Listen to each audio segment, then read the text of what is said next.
Dear students, the industrial law in pre-independence days was not fully developed, but with development of industry, the industrial law developed simultaneously. In this video, we will look into various aspects of Industrial Disputes Act 1947.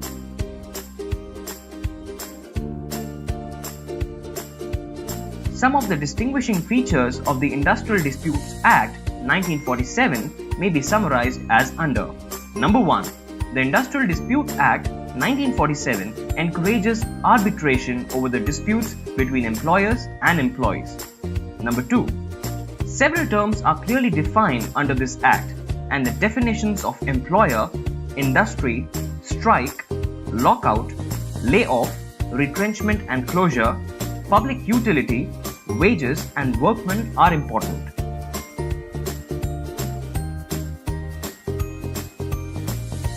In a landmark judgment of Bangalore Water Supply and Sewerage Board versus R. Rajappa, the Supreme Court in 1978 held that any activity will be industry if it fulfills the triple test as under. Number 1. Systematic and organized activity. Number 2. With the cooperation between employers and employees. And number 3. For the production and distribution of goods and services, whether or not capital has been invested for the activity. It is immaterial whether or not there is profit motive. It is also immaterial whether or not there is capital. Even if the organization is a trade or business but fulfills the triple test, it cannot be exempted from scope of definition of industry. Any industrial dispute may be referred to an industrial tribunal by an agreement of parties to the dispute or by the state government if it deems it expedient so to do. An award shall be binding on both the parties to the dispute for the specified period not exceeding 1 year. It shall be normally enforced by the government. The Act provides the settlement machinery for mutual consultation between employers and employees to promote friendly relations. A number of authorities such as Works Committee Conciliation Officers, Board of Conciliation, Courts of Inquiry, Labour Courts Tribunal and National Tribunal are provided for settlements of industrial disputes. The nature of powers, functions and the duties of these authorities differ from each other, but each one of them plays an important role in ensuring industrial peace. This Act also gives importance to the adjudication proceedings in addition to the conciliation and voluntary arbitration of industrial disputes. The Industrial Disputes Act gives power to the appropriate government to refer the dispute to an appropriate authority, that is, Labour Court, Industrial Tribunal and National Tribunal, depending upon the nature of the dispute or on the request of the parties.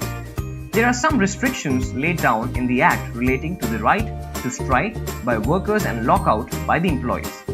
The Act gives powers to the appropriate government to take adequate action in case of the strikes and lockouts during the pandering of conciliation and arbitration proceedings and in public utility service.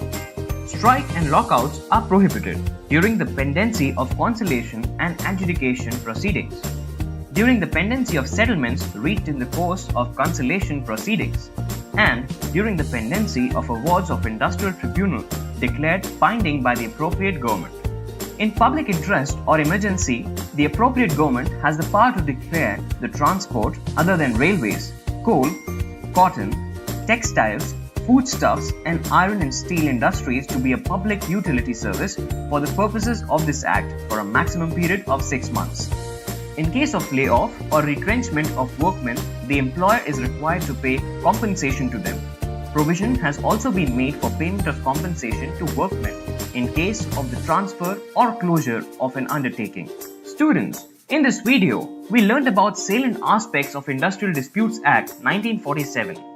The Act provides clarity while defining several terms. The Act provides the settlement machinery for mutual consultation between employers and employees to promote friendly relations. Trust, you will find the information useful.